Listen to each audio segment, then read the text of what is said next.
Chris Loder. Thank you, Jan. Minister, could you tell us how the initial allocations were made for the successful BSIPs, please? Yes, I can. So, in terms of the allocations, we looked at, obviously, the assessment of the BSIP. We looked at the level of ambition. We looked at the population that it would be serving.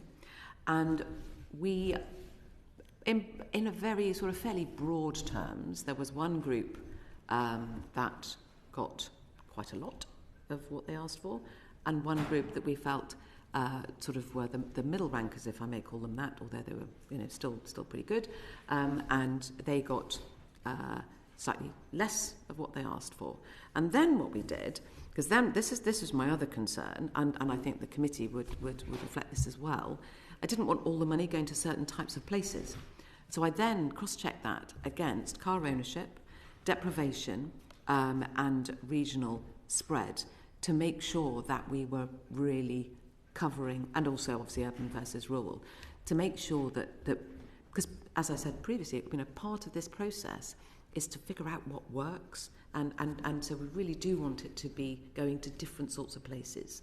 But in general, actually, fortuitously, the allocations that we first came up with checked out against those measures. So I felt, content. Thank you. Shropshire Council told us that, in their opinion, the criteria for this was skewed towards urban density areas. What do you think about that comment? Well, the outcomes don't show that. And I've had many conversations with Shropshire, and as a minister, I'm very happy to speak to councils. But the outcomes of the places that did get funding, it doesn't reflect that. Yeah.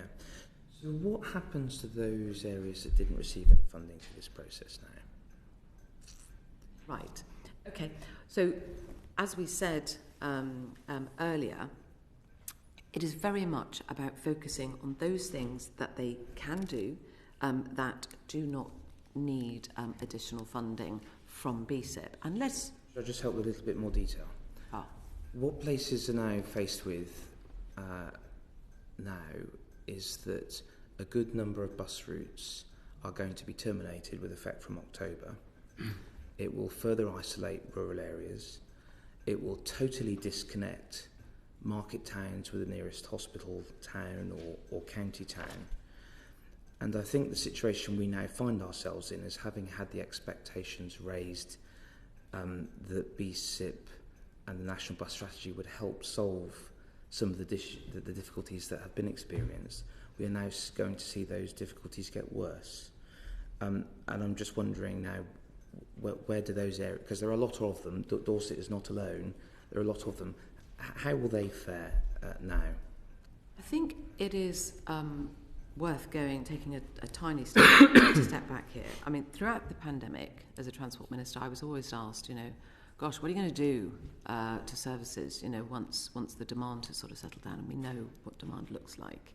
It is the case that we now have a pretty good idea about where passenger scarring has occurred. We also know that although I can say, patronage is about 80% of where it was pre-pandemic, there are huge variations. This is wonderful, but the reality is these bus services are going to be cut in October. If I may finish, that would be brilliant. If you wouldn't mind, because we're just against the clock. Oh, yeah. Okay, I'll speak very quickly. Right, so you've brought us into the topic of network reviews. Is that where you're intending to go? Not necessarily, no.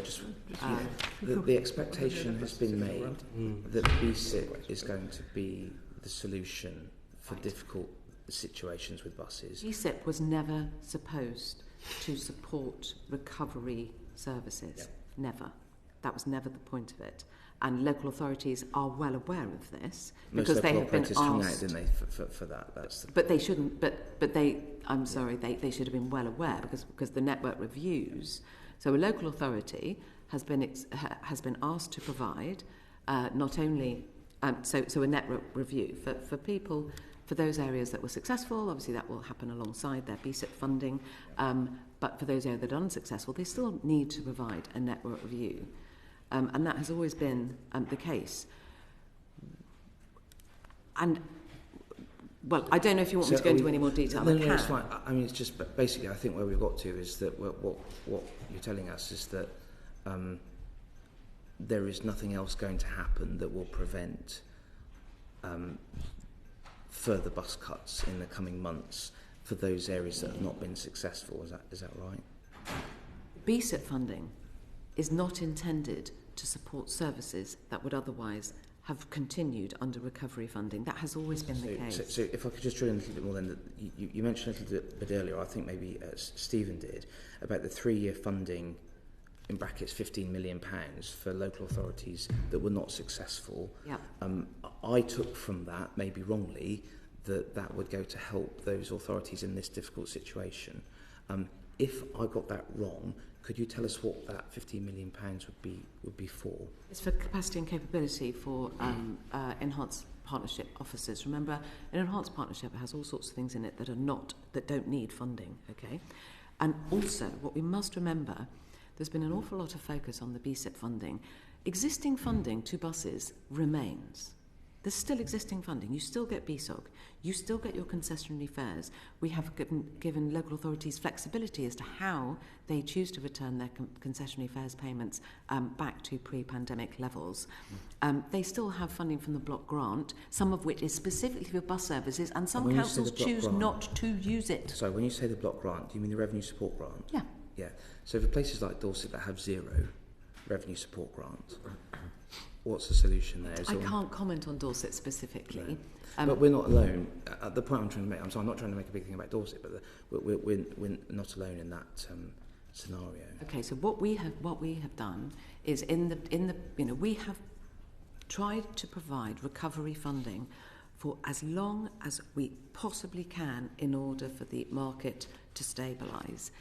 It's clear that I think there has been a vast amount of stabilisation. That has happened. The recovery grant protected services. It's protected 90% of mileage up until July, 80% until the end of September. And then there is, and then of course, within all of those things, local authorities have a much better relationship with bus operators. And I would be expecting the local authorities to be pushing bus operators as to what the network looks like going forward. And if there are disagreements between the bus operators, DfT is very happy to help out and to figure out how those disagreements can be resolved. And is there any other advice that you'd offer to local transport authorities other than what you've just... Because I didn't ask that question specifically, but you kind of answered it, which is helpful. Is there any other advice that you'd offer to local transport authorities in that vein, or is that's it so far? But may I just ask Stephen, because I can tell he's itching. I'm not sure how you told that, Minister. I was just going to say that the other thing in play is the concessionary fares funding, that local authorities will have a budget for concessionary fares that they will have had in place for this year and may not be the same for next year. And I'm conscious... Which would happen from the revenue support grant, wouldn't it? Yeah. So for those areas that have zero... Or they're otherwise raising powers through the deluxe system. But I think that the point I would make is that may, when we return to the normal arrangement from next April, the amount that some authorities, unless all the concessionary passengers are back, would spend on that grant is going to be lower. I think there is a question for those authorities, recognising they face other financial pressures, about what they choose to do with that money, because there are choices about putting that into the bus system in a different kind of way. And the money we've given this year, they have flexibility. So we've given bus recovery grant, and local authorities have flexibility on how they spend that. They don't have to stop spending their share of that at the end of October. They can run it through for the rest of the year if they've not used it all already as well. Okay. And will there be further rounds of BSIP? So I think there's been a sort of a quiet expectation that there will be a second round as a last-ditch sort of carrot to those who've not been successful. Is that accurate, or is it not? I think what we said, and what was absolutely accurate in our letters, was that this is not a firm no forever. Are you planning to have a second round, Minister, at this moment? There's a difference between what I'm planning and what I'm about to do. Is it down to Treasury sign-off? Is that a way of putting it? Clearly what we want to do is to get the current BSIP funding bedded in, see what the outcomes are, As it stands today, you haven't got a particular plan? As it stands today, I do not have Thank a plan you. for further round of BSIPs, but That's it's a not wonderfully clear answer. I it's appreciate not a it. no. Thank you. And just sort of wrapping up from my perspective, do you think there is a risk that the competitive bidding system that we've kind of seen here sort of entrenches a good and a bad in terms of local transport authorities? You know, has it branded, whether they've been successful or not, has it branded the local transport authority as good or bad in your eyes in terms of capability of delivering? No, it hasn't, because there are too many of them for anybody to hold those sorts of views about a particular place. Because actually, you know, and also I'm just hopeful that all of them, you know, who weren't successful will get better and be able to achieve things. So no, it doesn't quite work like that. No. So therefore, do you think we're going to end up with a two-tier bus network in England, i.e. those that have been those areas that have benefited in some cases to the tune of tens of millions of pounds,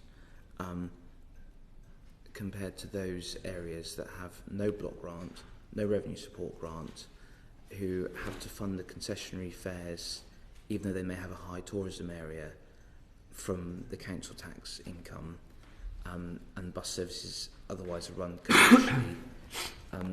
Are there, you know, do you see that there will be a two-tier thing, and if not, why might that be? Is there something else exciting coming that? Well, no, because you know, all councils either have, you know, revenue raising powers, or they have access to you know, other bits of funding.